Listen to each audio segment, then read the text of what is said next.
Hello everyone, welcome back to my channel English with Poonam. तो जैसे कि हम अपनी सीरीज में कर रहे हैं टेंसेस, और आज हमारे टेंसेस की जो है फोर्थ पार्ट की टर्न है। आज हम फोर्थ पार्ट लर्न करेंगे, that is the present continuous tense, जिसे हम प्रोग्रेसिव टेंसेस भी बोलते हैं। नेम से क्लियर होता है कंटिन्यू, मतलब जो चीज अभी चल रही है, कंटिन्यू है। Whenever we talk something about what is अभी जो चल रहा है, ठीक है, व्हाट इज अभी हो रहा है जो भी, तो उसकी बात करते हैं। तो बात करते हैं कंटिन्यूअस टेंस की। कंटिन्यूअस टेंस मतलब जो चीज अभी हमारी चल रही है। ओके, सो अगर हमें हिंदी में इसको पहचानना है, इसकी जो आइडेंटिफिकेशन है, अगर हमें वो पहचाननी है, सो दैट इज रहा है, रही है एंड रहे हैं। So this is the identification of continuous tense और progressive tense, you can say. क्योंकि जो चीज अभी चल रही है उसके लिए हम टेंस का यूज करते हैं।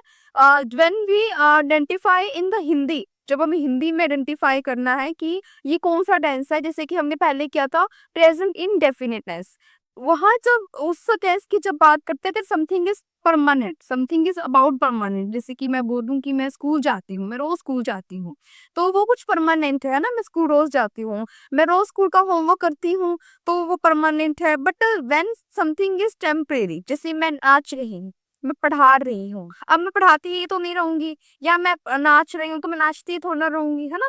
तो जो चीज अभी टेम्परेरी है, ठीक है, दैट इज नॉट परमानेंट, वहां हम यूज करते हैं कंटिन्यूअस टेंस। और जो चीज परमानेंट है वहां हम यूज करते हैं present indefinite, simple indefinite, that we have done in our video already, we have done. Okay, so this is about रहा है, रही है, रहे हैं। जब लाइन के एंड में रहा है, रही है, रहे हैं जैसी मतलब साउंड आता है, उसे हम बोलते हैं कंटिन्यूअस टेंस। लाइक वे पढ़ रहे हैं, मोर नाच रही हैं, बारिश हो रही है, हम पढ़ रहे हैं, वे खाना खा रही हैं, वे खाना बना रही है। That is all is about present continuous tense. ठीक है, लाइन के एंड में जब रहा है, रही है का साउंड आता है, that is called continuous tense. And what is the structure of this tense? So this is the main important part.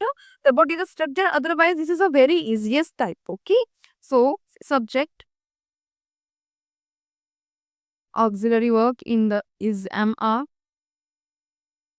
V1 plus ING. This is the important ING plus object. Okay. So where what is the ING?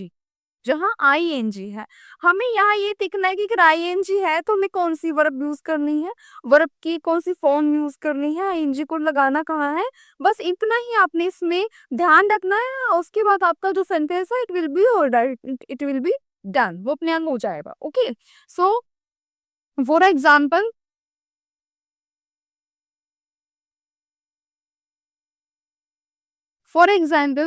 जैसे मैं बोल दूं, वह football खेल रहा है। Ignore my Hindi please. वह football खेल रहा है, सो वह is he.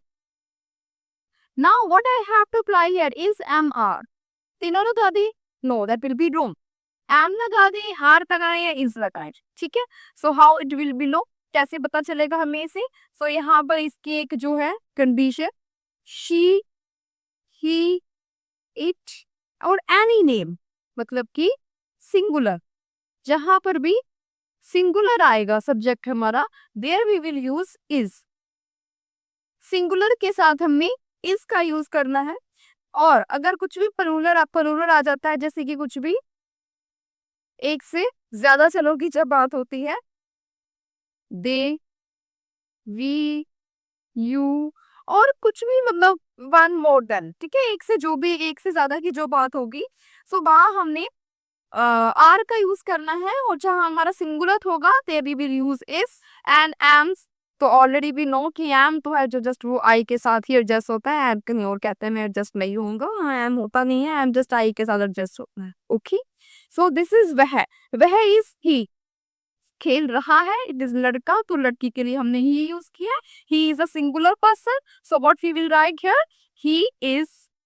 Now subject done, auxiliary verb done, and V1. Now खेलने की English is play. V1 we have to use so play. And now add we have to ing. He is playing the football.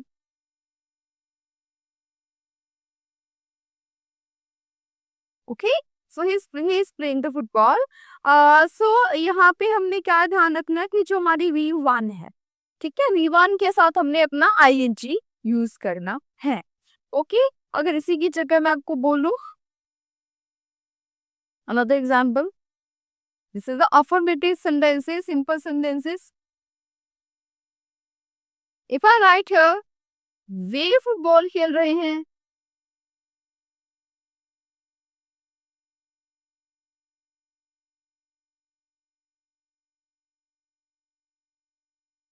So what will you will write here in English? They. They की English is they. And what we will use with they? Are. Are we will use. They are playing the football. They are playing the football.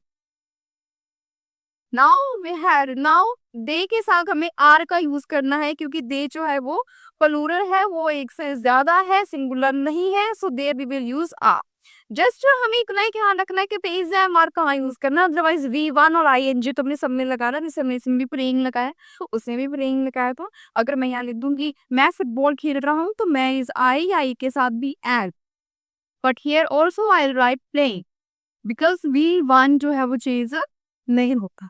ठीक है, V1 वही रहेगा. हमने just auxiliary verb को देखना है कि एम आएगा, आर आएगा या फिर इज आएगा. Is it clear? This is your affirmative. Okay, now will do in negative. तो नाउ अब हम बात करते हैं नेगेटिव की. ठीक है, अब हम बात करते हैं नेगेटिव की. जो नेम से क्लियर हो जाता है नेगेटिव मीन्स नहीं.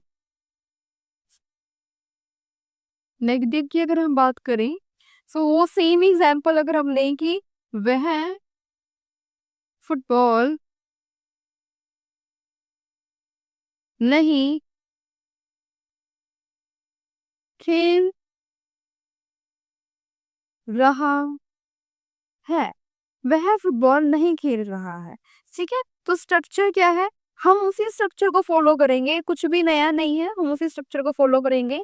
Same subject, subject, same auxiliary verb, same चीज सिंगुलर के साथ we will write is. Now before verb we have to apply not. बस हमें यहाँ पर स्ट्रक्चर में सिर्फ एक चेंजेस करनी है. हमें क्या करना है? V1 से पहले हमने नोट अप्लाई करना है. He is not. Again same V1 play ing. He is not playing football. ठीक है, he is not playing football.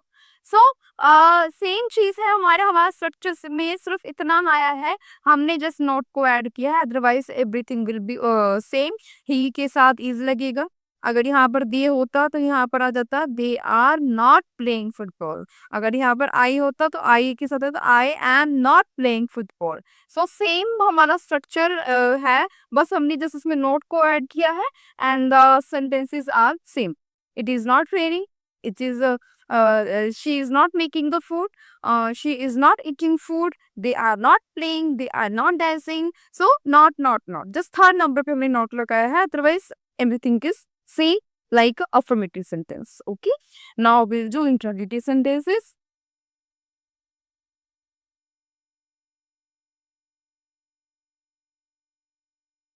This is a very simple type of tenses. Okay. If we want to आप इसको ज्यादा spend करना चाहते हैं तो वो भी हम कर सकते हैं, no issue.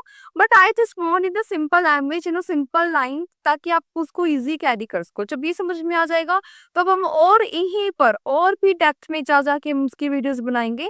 But firstly I just want कि यू शुड कंसेप्ट क्लियर. आपको कंसेप्ट क्लियर हो जाए. What is this, what is the tenses. Okay, so now here is interrogate.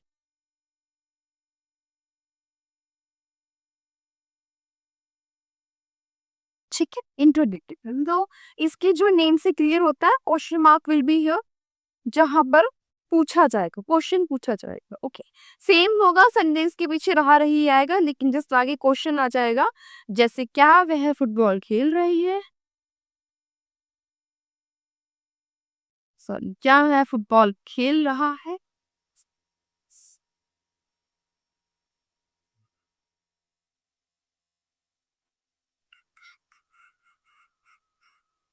So, क्या, ओके, सेम इज टी। अगर हम इस क्या को एक बार हाइड कर दें, दिस कोर्स वी हैव, हमने इसको हाइड कर दिया, क्या को हाइड कर दिया, वह लेकिन ही, ठीक है, ही के साथ हम क्या लगाएंगे, इस को बस आगे कर दो।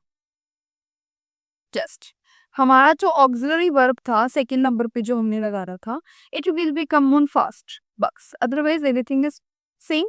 इज